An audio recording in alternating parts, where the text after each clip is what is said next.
my dreams, I walk free in the city streets. 2,500 days plus 50 weeks, doing hard time for these WikiLeaks, trying to bring the truth out. Man, it only gets you beat, and then they gag you. You don't get to speak, and when you get the leak, they try to hit the leak. The masters of the masses, they want the shit to street. That's why my middle finger's up to these sick elites playing on a regular. You keep the messenger. Free speech is the freedom of press. Take your deepest, darkest secrets, never leave them unsaid. If I'm a thief, then I'm a thief for the people you dread. The people want the red, while the blue you keep them in bed. Seeking the sheep, keep them asleep, deceiving the weak. Keep seeking the leech till you cease, and I see your defeat. Until I'm deceased underneath, I freeze a red sheet, become a dead man. Then I hit the switch and release. We go Miss Axis. We go Miss Axis. We go Miss Axis. Your creditor. Keep the messenger.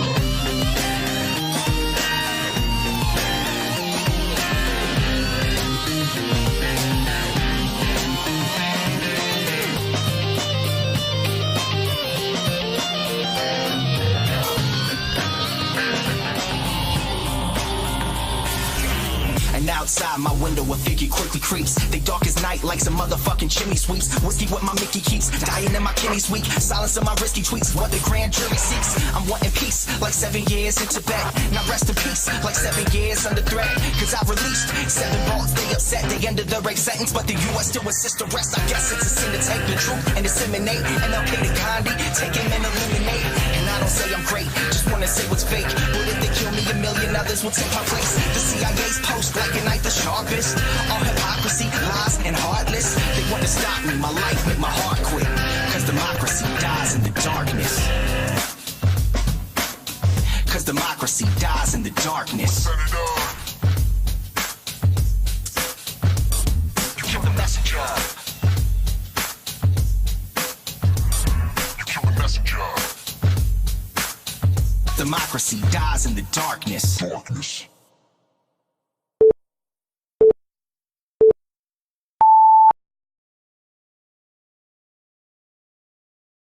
Hi everyone, how you doing? I've just got back today from London, so things are a little bit up in the air. As you can see, I haven't got the green screen set up yet. Having a chance, I'll set that up the weekend. I will need it before the end of year. I'll tell you all about that in a bit. Who cares? In the chat, just seen you've mentioned Ansa Koulis. Yeah, she's been charged today. Death by dangerous driving. I believe it was death by dangerous driving anyway, or death by driving without due care and attention. I think it was dangerous driving. I'll have to double check on that. I'll do a video about it tomorrow. I've also got to catch up on the OPCW as well because it's been debunked again. This doomer bombing in Syria.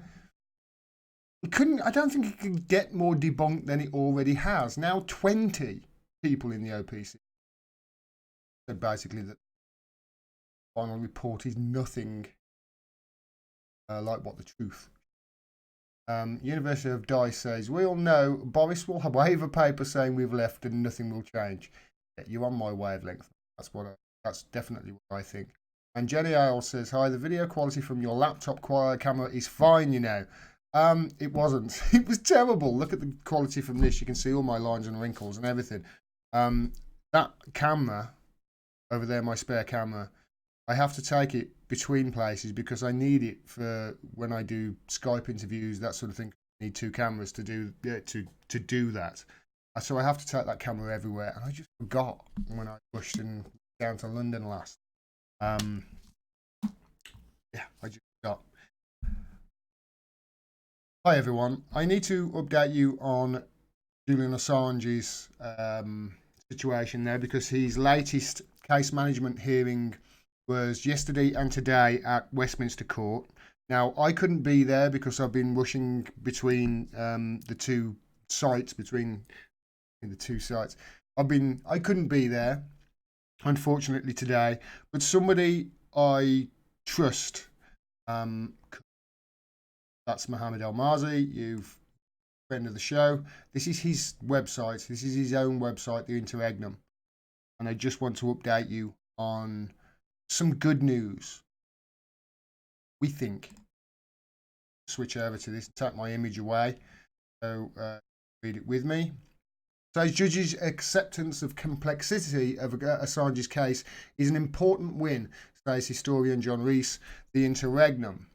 In a surprise development, District Judge Vanessa Barreza, I think that's how you pronounce her name, seems to have accepted that main extradition hearing will take weeks rather than days, though she still refuses to assist with Assange's prison conditions.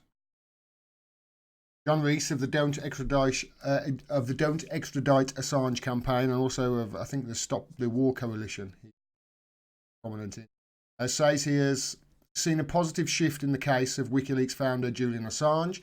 Rees, a historian and activist, attended Assange's latest case management hearing held on the morning of 19th of December at Westminster Magistrates Court.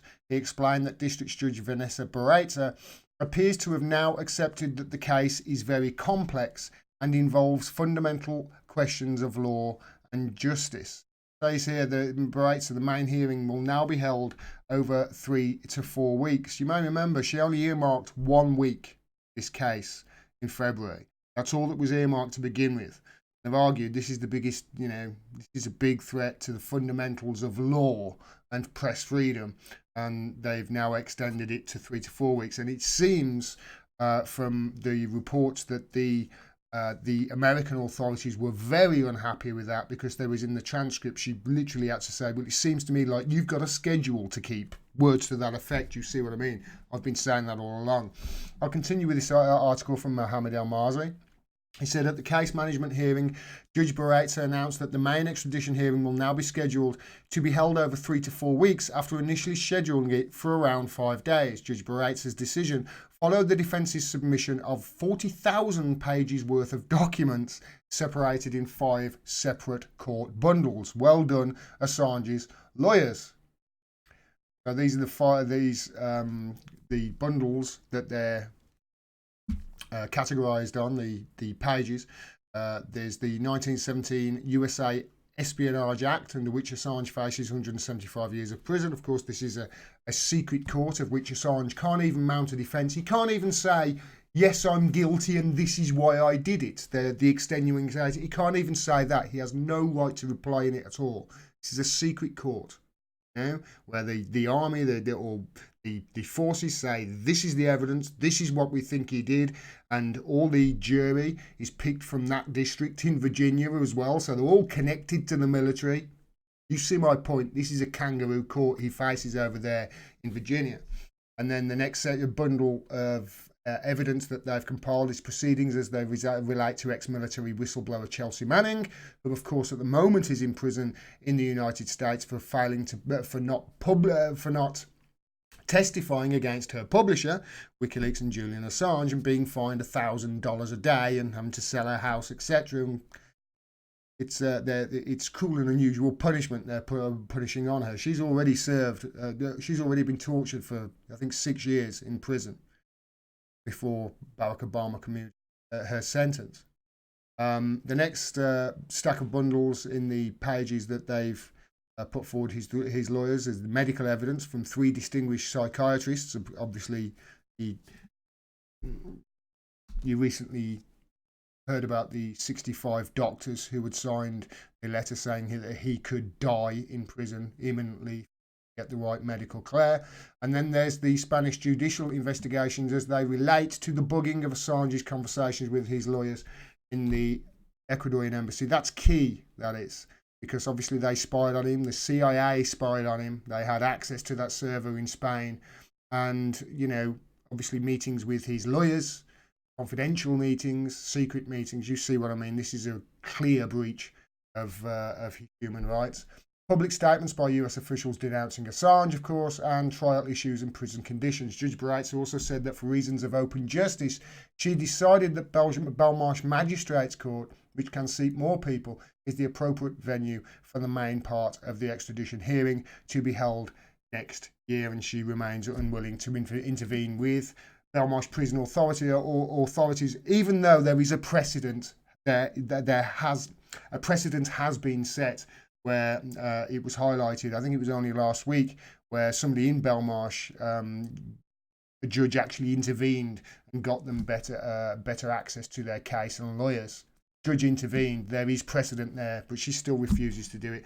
I just want to switch over to Mohammed El-Mazi's Twitter. You can see here he's done interviews outside as well.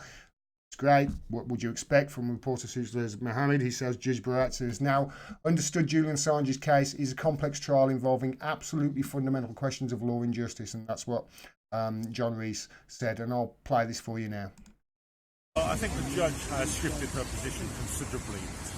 At the last case management hearing, she said, okay, this is only going to be a week's trial. I think the judge has shifted her position considerably. At the last case management hearing, she said, okay, this is only going to be a week's trial. I'm going to consider guillotining any submissions for the trial. Now she's saying, okay, this is going to take 3, perhaps 4 weeks. I'm not necessarily going to guillotine the submissions. I think what she's understood really is that this is a very complex trial that involves absolutely fundamental questions of law and justice, that she's got to give it time to be heard properly. And I think that's an important win for Julian Assange's defence team and an important blow towards a fair trial. I think the judge has shifted her position. As you can see there, he's saying that this is a win. This is extending the trial to 4 weeks. Obviously, more. There's more time for the defence to actually put up a defence. It looks like this side of the Atlantic is the only way he's going to get any resemblance of a fair trial. And obviously, the more pressure that we can put on people, the better. So that's a bit of good news. The bad news is Mohammed El-Mazi also interviewed somebody else outside the magistrates court, and that is Tariq Ali, who had this to say.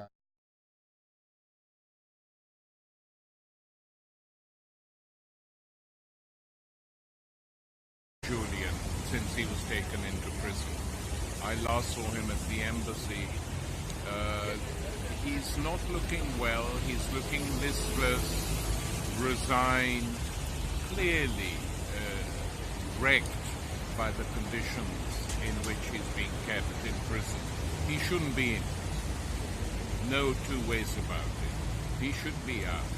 But even if they insist on keeping him in prison, it should be an open prison with facilities for his family to see him regularly when they want, his friends, and most importantly, his lawyers. Denying lawyers regular access to the prison is unacceptable, and it's up to the magistrate and judges to instruct prison governors how they expect prisoners to be treated. This magistrate refuses to do so.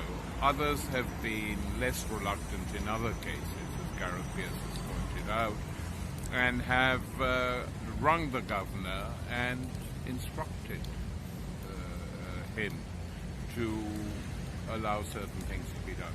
So on that front, there's been no big. But you know, the Daily Mail coming out for Julian Assange is not something small. And you've now not just got liberal newspapers like The Guardian and New York Times writing about this trial and attacking its premises. And in the case of the New York Times saying that the First Amendment of the American Constitution is under threat. But you've now also got the Daily Mail. And hopefully that will have a bigger impact on conservative magistrates, lawyers, judicial officers, etc. Thank you. As you can hear there from Tariq, he doesn't look well. Julian does. In his words, he looks wrecked. He thinks that he should be in an open prison. I don't think he should be in prison after all. But this is a win. Obviously, the case having more time to be presented in defence of Julian Assange. Obviously, 3 to 4 weeks is now something that he's not going to be able to get swept under the rug as quickly. All the eyes of the world are going to be on it. I hear that MPs from around the world, from different countries, multiple different countries from around the world, will be coming to his main extradition hearing in February to oversee the case. And so this is all looking much more positive now for Julian Assange's plight. But we have to keep the pressure up. Remember, I led a campaign. Well, I didn't lead a campaign. Chris Williamson led a campaign to get MPs to sign an early day motion, of which I was trying to push. But obviously we've got new MPs now. Many of us have got new MPs. I'm one of them. I've got a Conservative MP for the first time in my adult life, I think. So I'll be obviously writing a letter to her and urging her to come out in support of Julian Assange and ask questions of her government and their treatment of him. And I suggest you all do the same, especially if your MP has changed and you wrote one previous to the election on December the 12th. So this is, I think, the first bit of good news, the first bit of really good news in the Julian Assange case for quite some time. That really does warm my heart. I just want to go back to Mohammed's article. See here, it says, Judge is an innocent man. Julian Assange is an innocent man. At the end, so somebody, it looks like somebody shouted, jumped up in court and started shouting that he's innocent.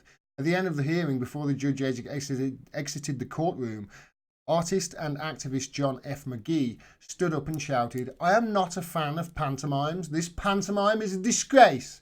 Julian Assange is an innocent man and everyone in this room knows he is an innocent man. He speaks the truth in an attempt to murder that Julian Assange in this country."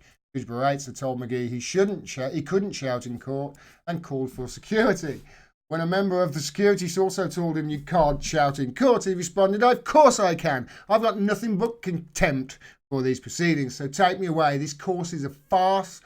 It's a pantomime." Here, John.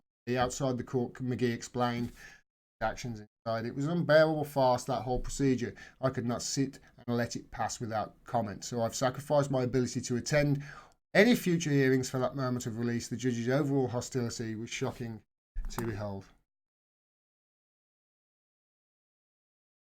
So militant. There you go. Bit of good news in the Assange case. That's it's a bit heartwarming, isn't it? A bit heartwarming. Right. Now I've been away for a while. Like you might, I've been very busy for the last week or 10 days, as you may have noticed. So I'm having to catch up on a few stories. So I seem like I'm a few days late with stories recently, but it's just because I've been. John F. McGee is a hero, said Liam Bybrook. I absolutely agree with you, mate. SNP for me again, a circus party, says Ian Mark. Could be worse, mate. The Lib Dems. Or the Conservative. It depends. I suppose it depends on the person. Yeah. I'd rather have the SNP, I think, than Labour. That's where I am now. Where I am.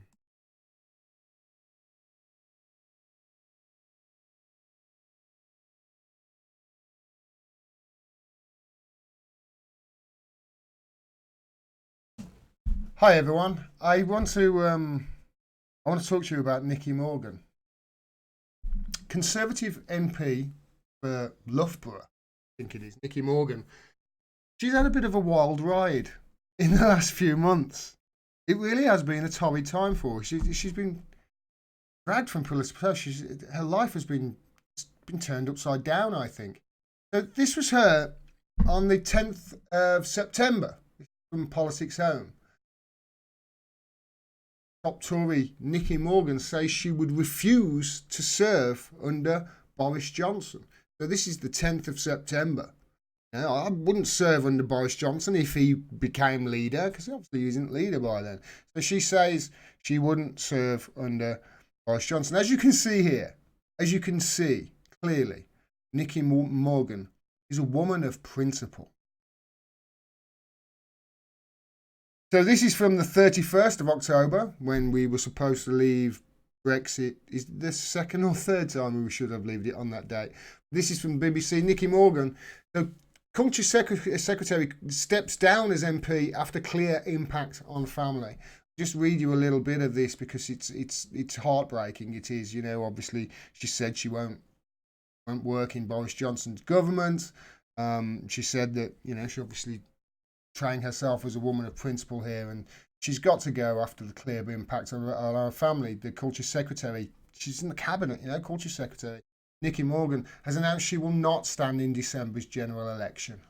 So she didn't stand in the election because she wanted to spend more time with the family, it seems. It says there, the Loughborough MP said she can't, quote, can't commit to another 5-year term, that she intended to be at home far more.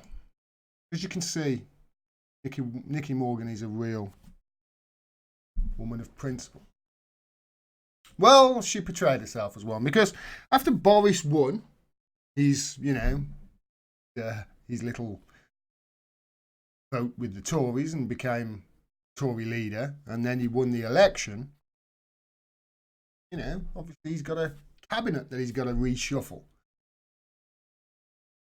And he's decided that Nicky Morgan, well, he's going to keep her as culture secretary. He's going to keep her. And she's accepted it. Not such a woman of principle, not such a woman of principle after all, is she? It seems. But wait. She said she was standing down as MP, didn't she? So how can she be in the cabinet if she's not an MP? How can she be culture secretary if she's MP? Well, Boris Johnson has an answer for that. And he's decided she's going to get a life peerage. The Right Honourable Nicky Morgan has been confirmed as Secretary of State for Digital, Culture, Media and Sport. Yes, she's been given a life peerage. Made a peer. Baroness, they call them, I suppose. Baroness Morgan. Sounds good, doesn't it? We should have seen this coming, of course, because just a few weeks ago, after saying she wouldn't serve in Boris Johnson's government, she obviously stayed on as Culture Secretary and before we won the election. And she was out there lying for him. Here she is. You'll remember this. 6, haven't you? But the fact is that 3 of you have been encouraged to come on Tuesday morning and not just on Monday morning. There will be overall... There will be overall, lying for Boris Johnson. Very clear on this. There will be overall, and we're very, very clear on this, 50,000 more nurses if you look in 10 years' time than there are today. I know you keep saying that. And in terms of the trust issue... I know you keep saying that, but 19,000 of them are existing NHS nurses. Do you see the problem? This, of course, was Boris Johnson's pledge in the election. 50,000 more nurses. And 18,500 of them, when you looked at the fine print, it turns out they've already got a job in the NHS and they were included in the figures because they're going to stop them from leaving. It's insane.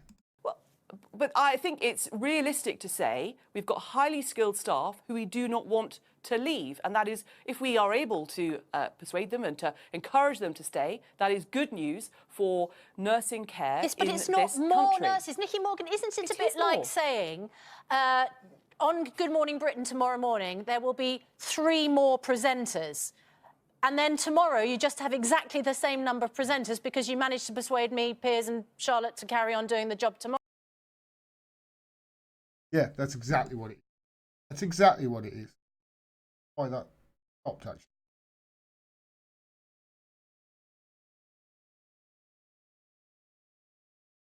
Tomorrow. Technical problems, but...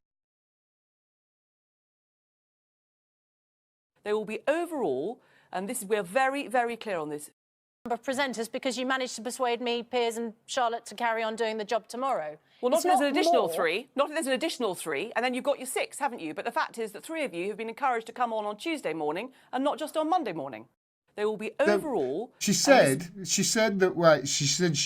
she won't serve Boris Johnson. She said she's going to step down.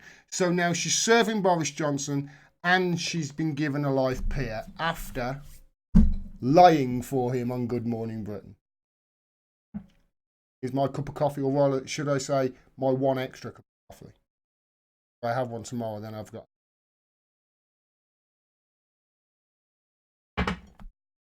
It's amazing, isn't it? What they'll do in the government. You lie for them, and that's what it is. She's being rewarded here for lying for them, isn't she? It wasn't so long ago, you know. Somebody on Twitter found this. It wasn't so long ago that Boris Johnson said this. Take back the ability of the people of this country to elect and to remove at elections the people who really take decisions about this country.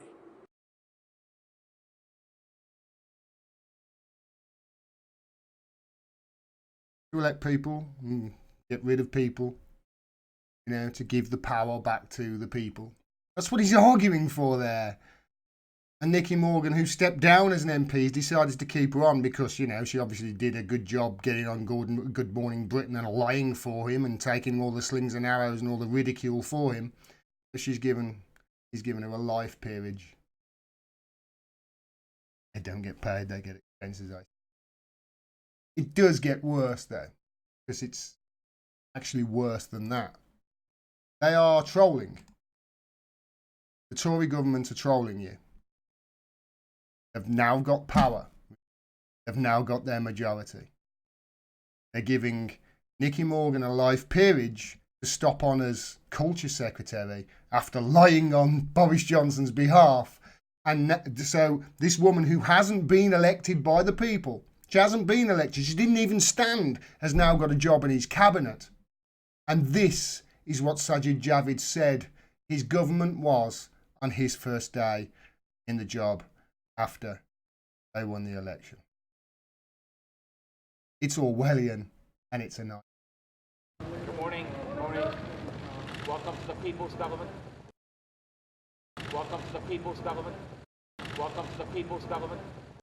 Welcome to the People's Government. The Tories, ladies and gentlemen, we're going to be in for a rough ride.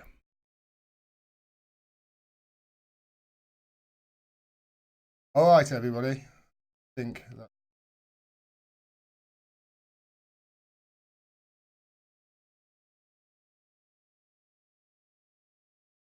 Make sure you hit that like button, everybody. If you haven't hit the like button yet, 87 people watching and not that many likes. I don't. Look, 90 watching, 41 likes. Hit the like button, everybody.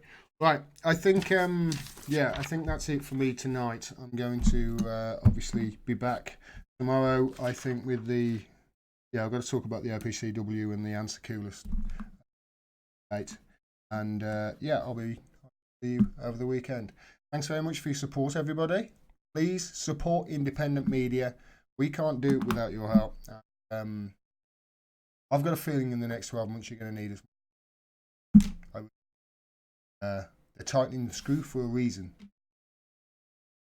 Lies are about to get worse. Thanks very much, everybody. And speak to you soon. Take care. Say goodbye. Bye. See you, everyone.